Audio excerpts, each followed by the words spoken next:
Romanos capítulo 5, versículo 12 a 21. Portanto, como por um homem entrou o pecado no mundo, e pelo pecado a morte, assim também a morte passou a todos os homens, por isso que todos pecaram.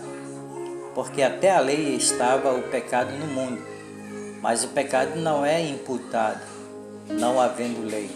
No entanto, a morte reinou desde Adão até Moisés, até sobre aqueles que não tinham pecado, à semelhança da transgressão de Adão, o qual é a figura daquele que havia de vir.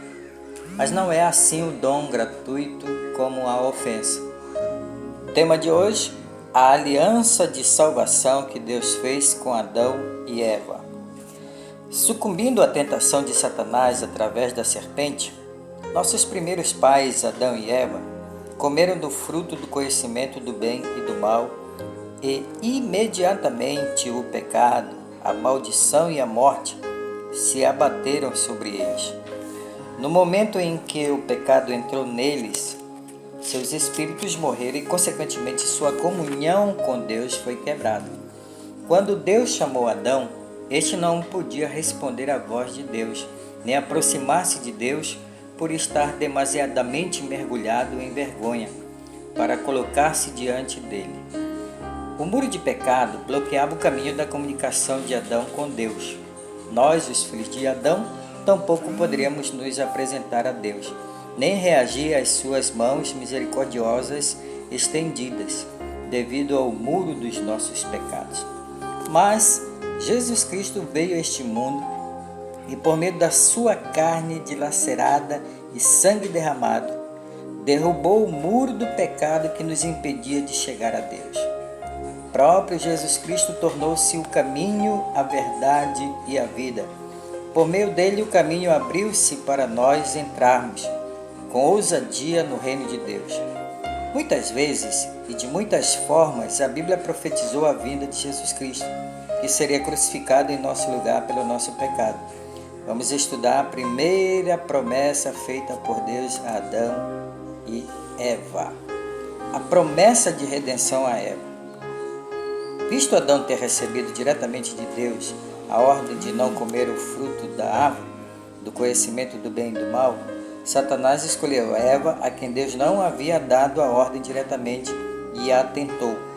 Primeiro, Satanás fez com que Eva duvidasse da bondade de Deus, levou-a a ressentir-se da decisão de Deus e murmurar contra ele. Logo, Eva tomou o fruto da árvore do conhecimento do bem e do mal, comeu dele e o deu a Adão para que comesse, e ambos foram condenados.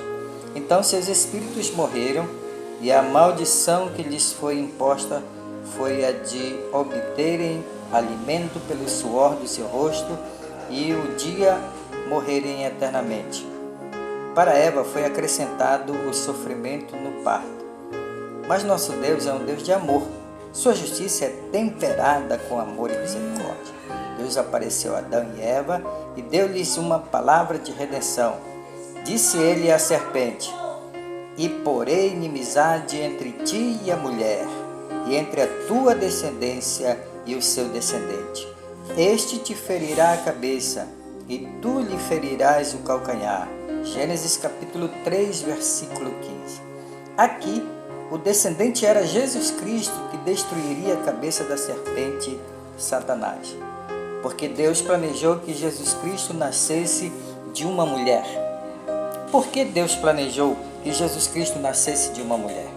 O salmista Davi lamentou: "Certamente em iniquidade fui formado e em pecado me concebeu minha mãe." Salmos 51, verso 5. Paulo também suspirou: "Pelo que como por um homem entrou o pecado no mundo e pelo pecado a morte, assim também a morte passou a todos os homens porque todos pecaram." Romanos capítulo 5, verso 12. Como declaram as passagens acima, todos os homens, não importa quem possam ser, nasceram em pecado por causa de Adão. Estão sob a condenação do pecado original e por suas próprias forças lhes é impossível receber o perdão de Deus ou escapar ao julgamento. O homem caiu pelo ato de sua própria vontade, mas de forma alguma é capaz de salvar a si mesmo. por um ato de sua própria vontade, por ter se tornado escravo do pecado. Entretanto, o Salvador que desceria para nos livrar do pecado viria da semente do primeiro homem, Adão, que deu origem a Eva. A palavra de Deus profetizou claramente que o Salvador nasceria de uma virgem, mas por obra do Espírito Santo. Portanto, o mesmo Senhor vos dará um sinal: a virgem conceberá e dará à luz um filho, e será o seu nome Emanuel. Isaías capítulo 7, verso 14. O cumprimento da promessa em Jesus Cristo. Conforme profetizado, Jesus Cristo foi concebido pela Virgem Maria, pelo poder do Espírito Santo, e nasceu sem jamais pecar e sem o pecado original que marca toda a raça humana, geração após geração. Ao desobedecer a Deus, Adão caiu para obedecer a Deus até a morte. Ao desobedecer a Deus, Adão caiu. Por obedecer a Deus até a morte, Jesus cumpriu a vontade de Deus e nunca pecou. Nós, presos ao pecado original e aos nossos próprios pecados pessoais, não somos capazes de obedecer ao Senhor. Mas Jesus obedeceu às leis de Deus, que lhe ocuparam os pensamentos a vida inteira. O apóstolo Paulo escreveu: mas, vindo a plenitude dos tempos, Deus enviou seu Filho, nascido de mulher, nascido sobre a lei, para resgatar os que estavam debaixo da lei, a fim de recebermos a adoção de filhos. Todo aquele que crê em Jesus Cristo será purificado pelo sangue do Cordeiro, redimido da lei e feito filho de Deus. Além disso, na cruz Jesus quebrou o poder de Satanás e venceu a morte. Portanto, visto que os filhos participam da carne e do sangue, também ele participou das mesmas coisas, para que pela morte aniquilasse o que tinha o império da morte, isto é, o diabo. Em Hebreus 2,14. Um dia, Satanás será atado e lançado no abismo por 1000 anos, e depois solto por algum tempo. Finalmente será lançado no lago de fogo, em Apocalipse 20. Até esse dia, Satanás ainda tem poder e ainda vem para roubar, destruir e matar as pessoas que não sabem que em Cristo podem vencê-lo. Deus de paz esmagará Satanás sobre os nossos pés de uma vez por todas, muito em breve. Romanos 16, 20. A aliança e o cumprimento. Veste de peles de animais.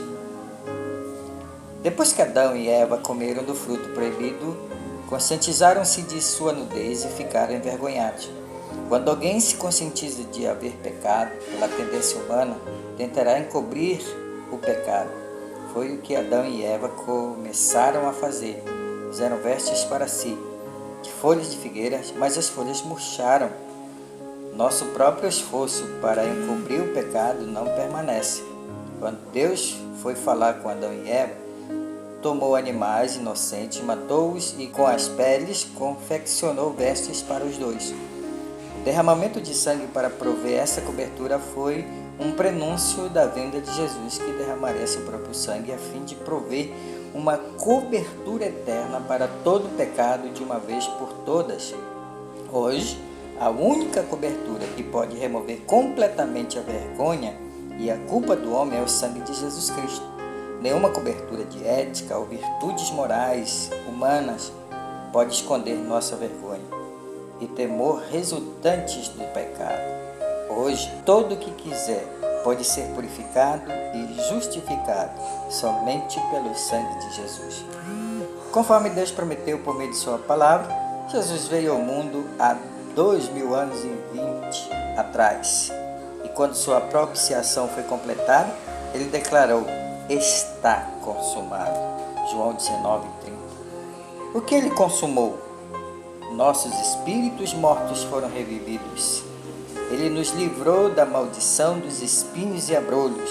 Ele nos redimiu da doença que veio como o salário do pecado. Esse foi o cumprimento da aliança de Deus feita com Adão e Eva, quando os vestiu com peles de animais. Devemos viver uma vida de gratidão diante de nosso Pai Celestial, por seu amor e misericórdia, pela vida eterna, mediante Jesus Cristo. Nosso Pai Celestial planejou a redenção para nós desde o princípio, Por isso nos chamou e nos redimiu. Demos sempre graças a Deus por tão grande e completa redenção. Compare a diferença entre a atitude de Jesus e a de Adão para com Deus. Sigamos o exemplo de Jesus, que obedeceu a Deus até a morte, para tornar-se um sacrifício eficaz em nosso. Compare a diferença entre a atitude de Jesus e a de Adão para com Deus. Sigamos o exemplo de Jesus, que obedeceu a Deus até a morte, para tornar-se um sacrifício eficaz em nosso favor.